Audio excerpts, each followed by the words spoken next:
I'll tell you what it is that you need to do to be successful. Some of these things aren't so malleable, but others are things that you can work on. Well, IQ, well, that's a rough one, because there's no evidence, as far as I can tell, that you can do a damn thing about your IQ. I was just reading a paper by Dan Simon today. It's a relatively recent review. Dan Simon did the invisible gorilla stuff, and he was looking, because there's all these companies that claim that these online brain training exercises can produce cognitive improvements, and he reviewed the literature again, and I've reviewed that literature like 6 times in the last 15 years because I keep hoping that someone will crack the problem, but it's always the same answer. It's like, you do brain training games, you get better at the game, a lot better at that game. You get slightly better at similar games, but distal games that are still heavily cognitively loaded doesn't affect your performance at all. Zero, none. So the issue of how to raise IQ, man, that's a killer. No one knows how to do it. I can tell you how to stop your IQ from decreasing as you get older. That's not so bad, because it does that. Fluid IQ decreases from the time you're 20 and pretty rapidly. It's physical health is the best preventative. So exercise, physical exercise. Weirdly enough, you know, you'd think, well, why? Well, your brain uses oxygen like mad, right? And it needs to be kept clean and well oxygenated. And physical exercise, both like weightlifting, so anaerobic and aerobic exercise, both seem to be very, very effective at staving off cognitive declines across the lifespan. So that's a really useful thing to know, because that's the only thing we know that does that. So then the next best predictor of lifetime success is conscientiousness. Well, so, and of the 2 aspects of conscientiousness, say orderliness and industriousness, the better predictor is industriousness. So the question is, well, what can you do about your industriousness? And the answer to that is, well, that's kind of rough too, because there's a strong genetic component. But you can work on micro habits with regards to your conscientiousness. And I think the best micro habits, this is partly to do with this future authoring program processes, I think the best thing you can do with regards to your conscientiousness is to set up some aims for yourself, goals that you actually value. And the future authoring program helps people do that. And basically, it does a situational analysis of, it helps you do a situational analysis of your life more than a psychological analysis, I would say. And so the questions are something like, well, all right, you're going to have to put some effort into your life. And you need to be motivated to do that. And so what are the potential sources of motivation? Well, you could think about them in the big 5 manner. You know, if you're extroverted, you want friends. If you're agreeable, you want an intimate relationship. If you're disagreeable, you want to win competitions. If you're open, you want to engage in creative activity. If you're high in neuroticism, you want security. Okay, so those are all sources of potential motivation that you could draw on, that you could tailor to your own, you know, your own personality.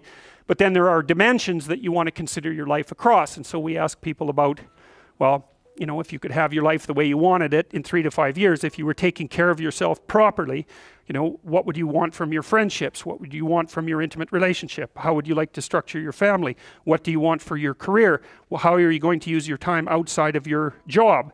And how are you going to regulate your mental and physical health, and maybe also your drug and alcohol use? Because that's a good place to auger down, you know, because alcoholism, for example, wipes out, you know, 5 to 10% of people. So you want to keep that under control.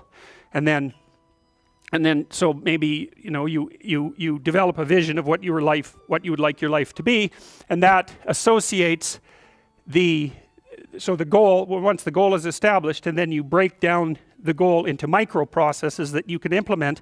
The micro processes become rewarding in proportion, in relation to their causal association with the goal, and that tangles in your incentive reward system. You know, we talked about the dopaminergic incentive reward system, and that's the thing that keeps you moving forward.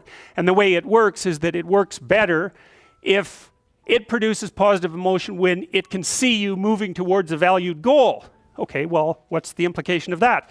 Better have a valued goal, because otherwise you can't get any positive motivation working out. And so the more valuable the goal, in principle, the more the micro processes associated with that goal start to take on a positive charge. And so what that means is, well, you get up in the morning and you're excited about the day, you're ready to go. And so as far as I can tell, what you do is you specify your long-term ideal.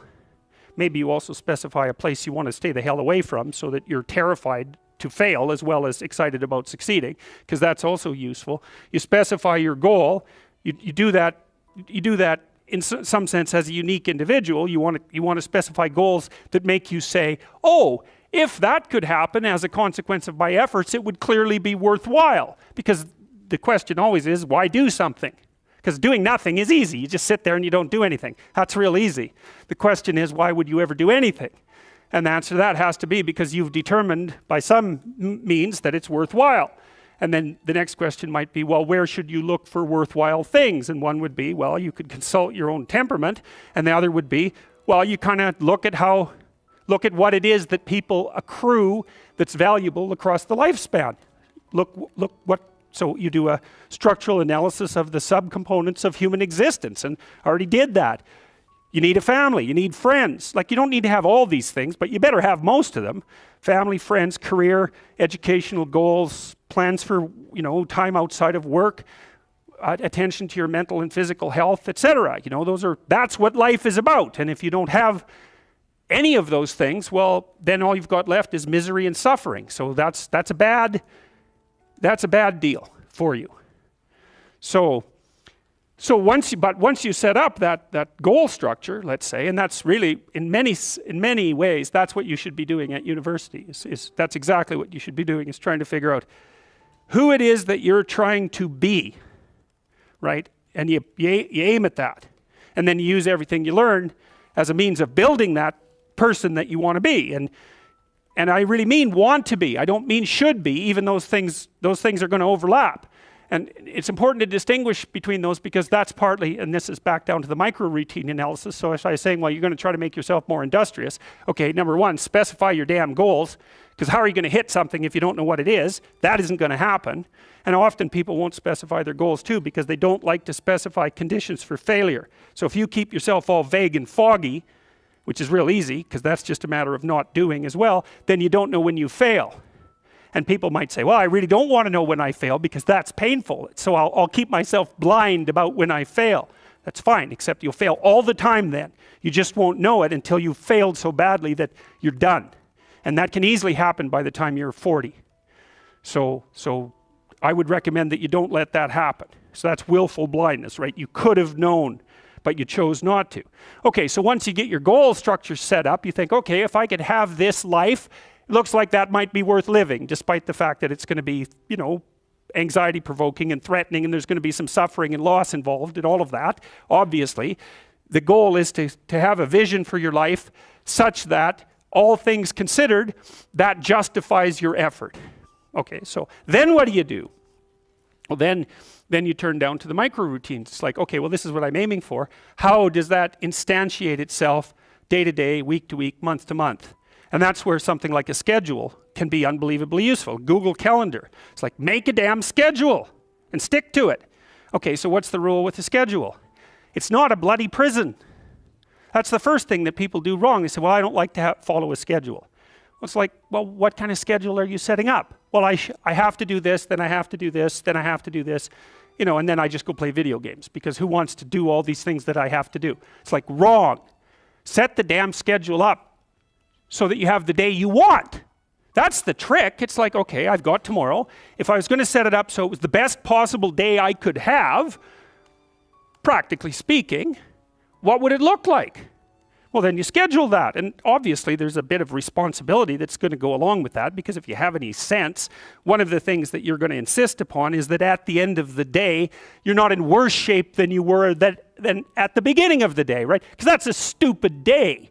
If you have a bunch of those in a row, you just dig yourself a hole and then you bury yourself in it. It's like, sorry, that's just not a good strategy. It's a bad strategy. So maybe 20% of your day has to be responsibility and obligation, or maybe it's more than that, depending on how far behind you are. But even that, you can ask yourself, okay, well, I've got these responsibilities. I have to schedule the damn things in. What's the right ratio of responsibility to reward? And you can ask yourself that, just like you'd negotiate with someone who is working for you. It's like, okay, you got to work tomorrow. Okay, so I want you to work tomorrow. And you might say, okay, well, what are you going to do for me that makes it likely that I'll work for you? Well, you could ask yourself that, you know. So maybe you do an hour of responsibility and then you play a video game for 15 minutes. I don't know, whatever turns your crank, man. But, you know, you have to negotiate with yourself and not tyrannize yourself. Like you're negotiating with someone that you care for, that you would like to be productive and have a good life. And that's how you make the schedule. It's like, and then you look at the day and you think, well, if I had that day, that'd be good. Great.